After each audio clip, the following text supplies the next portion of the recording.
दोस्तों नमस्कार। यह तो तय हो गया कि अब पश्चिम एशिया का युद्ध सिर्फ पश्चिम एशिया तक नहीं रहेगा। इसका फैलाव, इसका विस्तार समूची दुनिया को अपनी गिरफ्त में ले सकता है, क्योंकि पश्चिम एशिया में हो रहे युद्ध की आग अब खाड़ी देशों तक पहुंच चुकी है। और खाड़ी देशों में इराक और कतर, जहां पर अमेरिकी सैन्य अड्डे हैं, वहां पर ईरान ने मिसाइलें दागी हैं। दोहा में जबरदस्त विस्फोट सुना गया, लोग घरों से बाहर आ गए। भारत में उस वक्त रात के 11 बज रहे थे और खाड़ी देशों का वक्त देर शाम 8:30 बजे का था।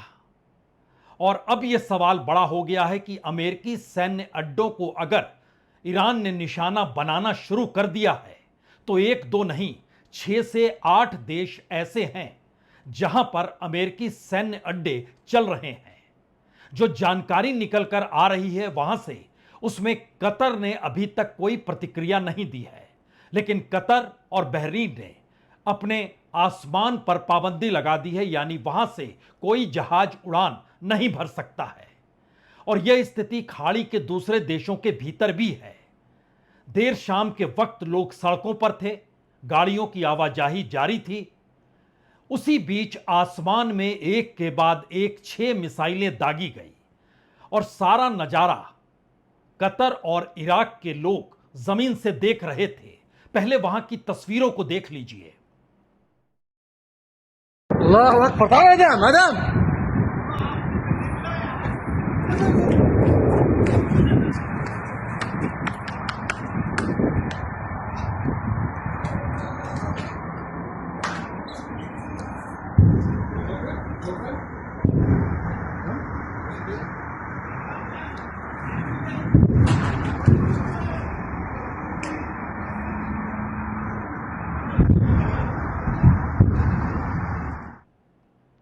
जहां पर मिसाइलें दागी गई वो कतर में अमेरिका के अल उदीद एयर मिलिट्री बेस है और यहीं पर 6 मिसाइलें दागी गई। कतर की राजधानी दोहा में एक नहीं, इस बीच कई धमाकों की खबर है। और कतर के रक्षा मंत्रालय ने इस बीच दावा किया कि उसके एयर डिफेंस सिस्टम ने सभी हमलों को रोक दिया, यानी कोई हताहत हुआ नहीं है। और इन सब के बीच कतर ने ईरान को चेतावनी दी है कि अब अगर कोई भी मिसाइल आएगी तो जवाबी कार्रवाई की जाएगी। महत्वपूर्ण यह भी है कि सीएनएन की रिपोर्ट यह बतला रही है कि दरअसल ईरान ने मिसाइलों को दागने से पहले कतर को इसकी जानकारी दे दी थी।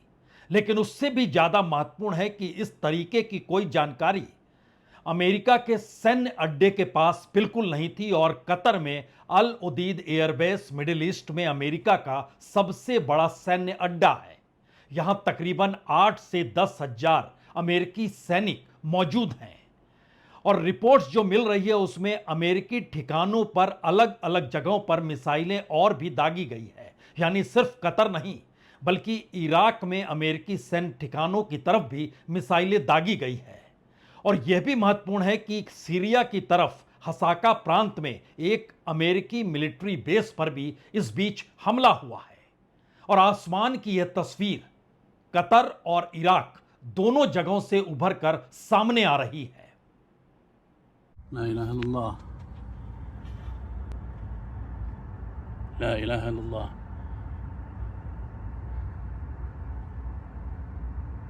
Southwest, coming from the direction of Al-Udaid. Windows are shaking. La ilaha illallah.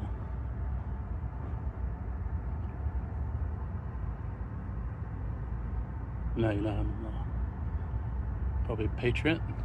खाड़ी देशों में अलार्मिंग स्थिति इस तरीके से है कि कुवैत एयरवेज ने भी आसमान में फ्लाइट्स पर रोक लगा दी है। और इन सब के बीच अमेरिका की तरफ से भी प्रतिक्रिया आई है और व्हाइट हाउस के ऑफिशियल्स का कहना है उन्हें इसकी जानकारी लग चुकी थी कि अमेरिका की तरफ या अमेरिकी सैन्य अड्डों की तरफ ईरान अपने मिसाइल्स को दाग सकता है। हालांकि पूरे तरीके से वहां सुरक्षा व्यवस्था की गई थी, लेकिन नया सवाल यह भी है कि लगातार अमेरिकी राष्ट्रपति जो इस बात का जिक्र कर रहे थे कि अगर अमेरिकी सैन्य अड्डों पर हमला हुआ या कोई भी अमेरिकी सैनिक हताहत हुआ तो उसके बाद ईरान के छोड़ा नहीं जाएगा। नहीं छोड़ने का मतलब यह है कि क्या इस युद्ध में अमेरिका पूरे तरीके से शामिल हो जाएगा? या फिर दूसरा बड़ा सवाल यह है कि अब पश्चिम एशिया की आग, युद्ध की आग अगर खाड़ी देशों को अपनी गिरफ्त में ले चुकी है तो फिर खाड़ी देशों की प्रतिक्रिया इस पर क्या होगी? क्योंकि इन जगहों पर बड़े व्यापक तरीके से अमेरिकी सैन्य अड्डों की मौजूदगी खाड़ी देशों के साथ सामरिक और कूटनीतिक सहयोग के आश्रय चल रही है। यहां पर जो दृश्य है, खास तौर से अमेरिकी सैन्य अड्डों का, उन दृश्यों को एक वक्त के लिए देखिए कि कितने व्यापक तरीके से अमेरिकी सैनिकों की यहां मौजूदगी है।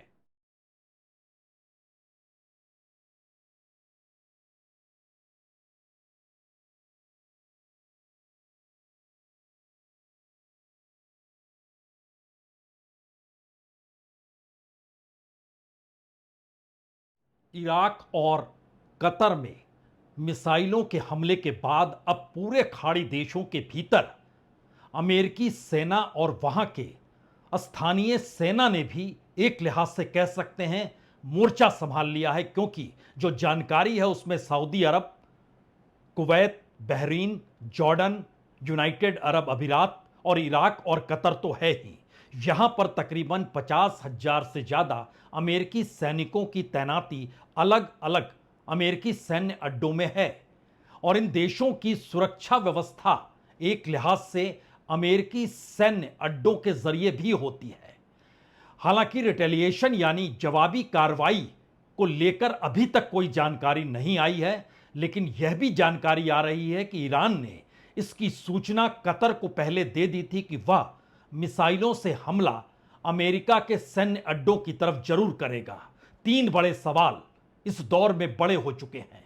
एक तरफ अमेरिका के भीतर अमेरिकी प्रशासन यानी ट्रंप प्रशासन ने खुले तौर पर कांग्रेस को भी कहा था कि इस तरीके से अमेरिका ग्रेट बनाने की दिशा में हम अपने दुश्मनों को छोड़ नहीं सकते हैं।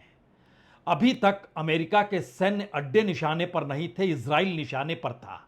तो क्या अब अमेरिका अपने सैनिक, अपने सैन्य अड्डों का जिक्र करते हुए इस युद्ध में कूद जाएगा?